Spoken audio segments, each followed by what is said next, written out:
여러분은 사후세계나 영혼에 대해 믿으시나요? 세상에는 아직 과학으로도 풀리지 않는 심령 현상 등이 가끔씩 벌어지기도 합니다. 특히 영혼이나 귀신과 대화하는 영매들이 액토플라즘이라는 물질을 내뱉기도 했는데 이것들은 영적인 힘이 담겨 있어 영혼의 형상으로 변화하기도 했습니다. 그러나 이런 물질들은 곧 얼마 안 가서 그 정체가 그대로 드러나버리고 말았는데요. 오늘 소개할 이야기는 액토플라즘과 그 역사에 관한 이야기입니다.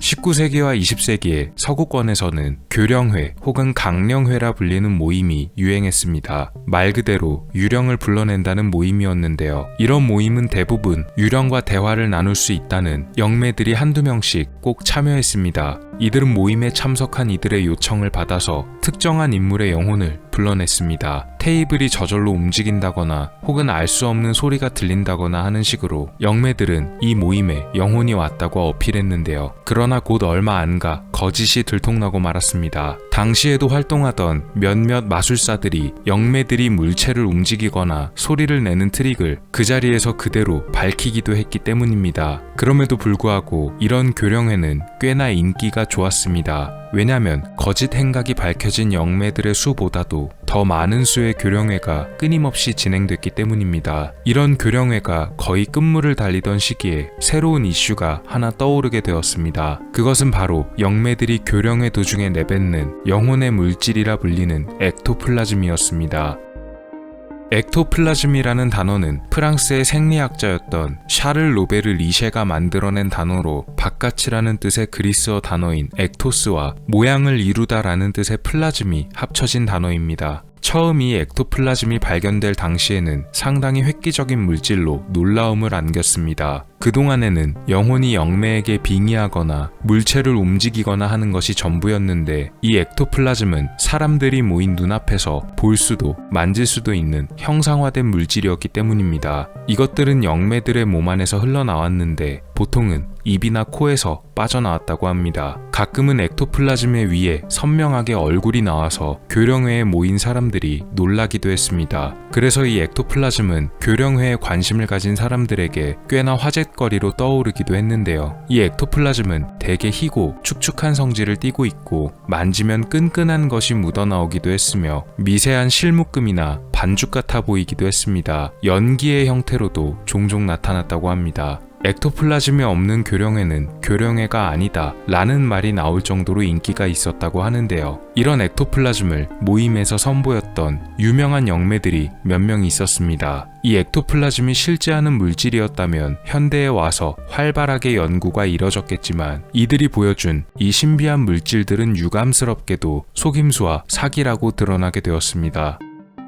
헬렌 던컨은 1897년 스코틀랜드에서 태어났습니다. 원래부터 영매 활동을 한 것은 아니었고 세제 공장에서 파트타임으로 일하는 등 평범한 삶을 사는 여성이었습니다. 그러던 1926년부터 갑자기 교령회에 참석해서 자신이 액토플라즘을 만들어낼 수 있다며 모임에 참석한 사람들에게 선보였는데요. 그때부터 본격적으로 이름을 알렸습니다. 그녀가 뱉는 액토플라즘은 다양하게 변화했는데 처음에는 단순히 특정한 형태가 아니라 길쭉한 형태의 액토플라즘부터 내뱉은 액토플라즘에 사람의 얼굴이 나타나 있는 꽤 정교한 형태로 나타나기도 했습니다. 특히 이 얼굴이 꽤나 뚜렷하게 나타나서 사람들에게 놀라움을 안기기도 했는데요. 그러나 곧 그녀의 이런 행각을 의심하는 사람이 한둘씩 나타나기 시작했습니다. 처음 그녀의 사기 행각이 본격적으로 밝혀진 것은 1928년 한 사진작가에 의해서였습니다. 허락을 받고 촬영된 교령회 사진에는 던컨이 내뱉은 액토플라즘이 영혼의 형상으로 변화한 형태가 촬영되어 있었는데요. 이것은 누가 봐도 영혼의 형상이라고 보기엔 너무나 조잡하게 만들어진 인형처럼 보였습니다. 보통 교령회는 어두운 공간에서 이루어졌는데 사진을 찍을 당시엔 플래시를 사용했기 때문에 이 액토플라즘의 모습이 적나라하게 드러나게 됐습니다. 5년 후인 1931년 다시 한번 조사가 시작됩니다. 이들은 던컨이 내뱉은 액토플라즘의 일부를 떼서 그 성분이 무엇인지 자세히 조사했는데요. 조사 결과 이것은 치즈를 만들 때 쓰는 천조각과 달걀의 흰자위 그리고 티슈가 혼합된 것이었으며 아마도 던컨이 교령회를 시작하기 전에 미리 삼킨 뒤 토하는 형식으로 나온 듯 했습니다. 그녀가 내뱉었던 액토플라즘 중에서 사람의 얼굴이 선명하게 찍혀있던 현상 역시도 토해낸 액토플라즘의 윗부분에 신문 조각을 오련해 붙였다는 것도 밝혀집니다. 당연히 던컨은 이런 조사 결과를 부인합니다. 그래서 이들은 던컨에게 교령회를 하기 전에 구토 방지제를 먹인 다음 모임을 가집니다. 공교롭게도 구토 방지제를 먹은 그날 그녀는 액토플라즘을 선보일 수가 없었고 사람들의 추궁에 자신이 먹은 약 때문에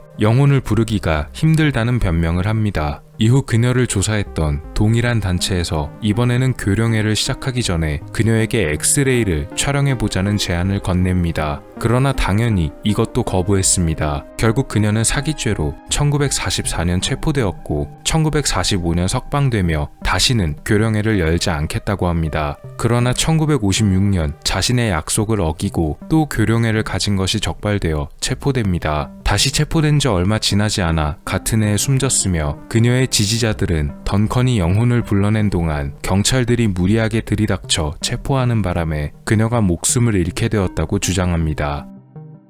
에바 카리에르는 프랑스에서 활동한 영매입니다. 본명은 마르트 베로였는데요. 1886년 출생인 그녀 역시 평범하게 살다가 1905년부터 갑자기 교령회를 열었습니다. 그녀는 1905년 열렸던 교령회에서 300년 전의 인물인 비엔 보아라는 사람의 영혼을 소환해냈는데요. 이 영혼은 실제로 움직이고 말도 했으며 모임에 참석한 사람들에게 말을 걸기도 했습니다. 그러나 실제로는 사람이 변장한 것이었으며 교령회가 열리던 곳에 비밀문이 있어 분장을 한 다음 그곳을 통해 들어와서 다시 비밀문으로 빠져나갔던 것으로 밝혀집니다. 결국 이렇게 사기극이 들통나자 그녀는 자신의 이름을 마르트 베로에서 에바 카리에르로 바꾼 뒤 종적을 감췄다가 다시 1920년에 교령회를 열기 시작합니다. 자신이 속임수를 쓰지 않는다고 보여주기 위해 그녀는 종종 모든 옷을 벗고 등장하기도 했습니다. 그렇게 함으로써 그녀는 모임의 신뢰를 얻고 자유롭게 자신이 하고 싶은 대로 할 수 있었는데요. 그녀가 아무것도 걸치지 않은 채로 내뱉어 보인 액토플라즘은 여러 형태를 띠었습니다. 런던의 학자인 에릭 딩월은 이것의 일부를 채취해 자신의 연구소에서 성분을 조사했는데요. 조사 결과 단순히 종이를 씹어낸 것으로 밝혀지고 액토플라즘 겉에 나타난 얼굴 형상 역시 잡지나 신문 등에서 오려낸 것들로 판명됐습니다. 게다가 그녀가 옷을 전부 벗고 있었는데도 이런 액토플라즘을 만들어낼 수 있던 것은 당시 그녀와 함께 모임을 열었던 파트너인 줄리엣 비송의 합작 사기극이었음도 드러납니다. 줄리엣은 교령회가 시작되며 불이 꺼지면 미리 준비된 숨겨진 캐비넷을 열고 그 안에서 조작된 액토플라즘을 꺼낸 다음 에바의 몸 위에 얹어두는 사기극을 벌였습니다. 그녀의 교령회를 종종 구경하러 오던 사람 중에는 셜록 홈즈 시리즈의 작가 코난 도일도 있었는데요. 그는 이런 심령 현상에 대해서도 대단히 관심이 많았던 것으로 유명합니다. 실제로 그녀의 이런 조작극을 보고 나서 코난 도일은 그녀가 진짜 영매라고 믿었고 어떤 속임수도 벌어지지 않았다고 착각했습니다. 사기극이 이미 밝혀진 뒤에도 그녀와 추종자들이 교령회를 지속적으로 가졌는지는 확실치 않습니다. 에바 카리에르는 1943년에 숨졌습니다.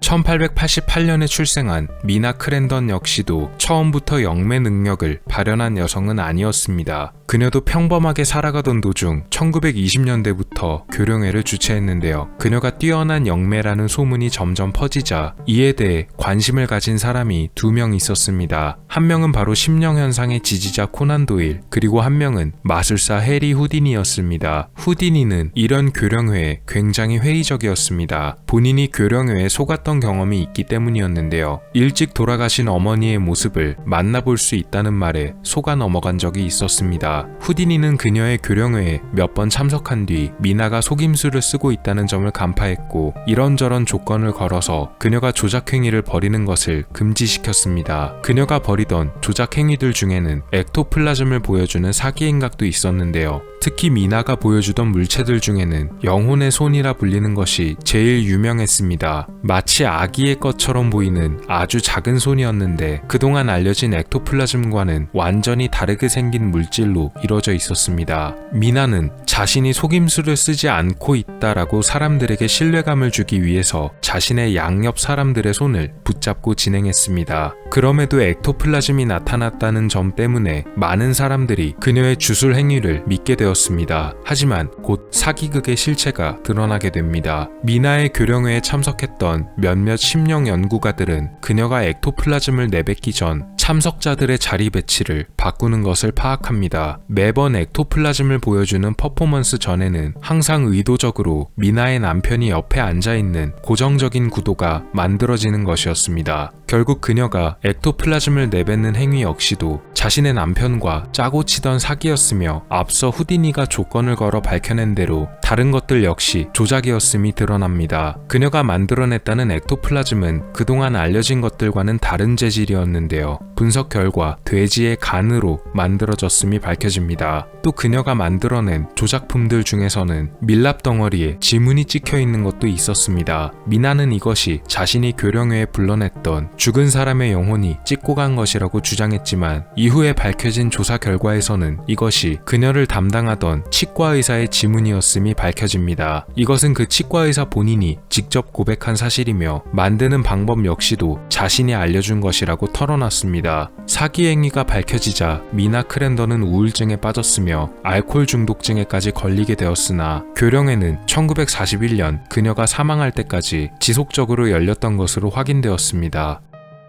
결국 그동안 벌어졌던 교령회와 액토플라즘은 전부 영매라고 주장했던 이들의 사기극이었으며 사실상 사후세계의 존재에 관해서 부정적인 시각만을 남기는 꼴이 되고 말았습니다. 교령회에 참석한 이들 중에 일부는 단순한 호기심에 모였던 사람들도 있었지만 대부분은 가까운 시기에 가족이나 친구 등 소중한 사람을 잃었던 사람들이었다고 합니다. 이들은 먼저 가버린 사람들의 모습을 영혼으로나마 만나고 싶어 교령회에 참석했는데 이런 사람들의 심리를 이용했던 영혼 사기꾼들이 굉장히 많았다고 합니다. 어쨌든 이런 가짜 교령회를 통해 만들어진 액토플라즘이라는 신조어는 굉장히 유명해졌고 이후 여러 매체에서 영혼이 등장하거나 할 때 그 자리에 남는 등의 물질로 묘사되기도 했습니다. 실제로 사후세계의 존재 여부는 알 수가 없고 지금 보면 너무 조잡해서 코웃음이 나올 행각이지만 영혼 사기꾼들 때문에 애꿎은 사람들만 피해를 봤던 마냥 웃을 수만은 없는 해프닝의 역사였습니다.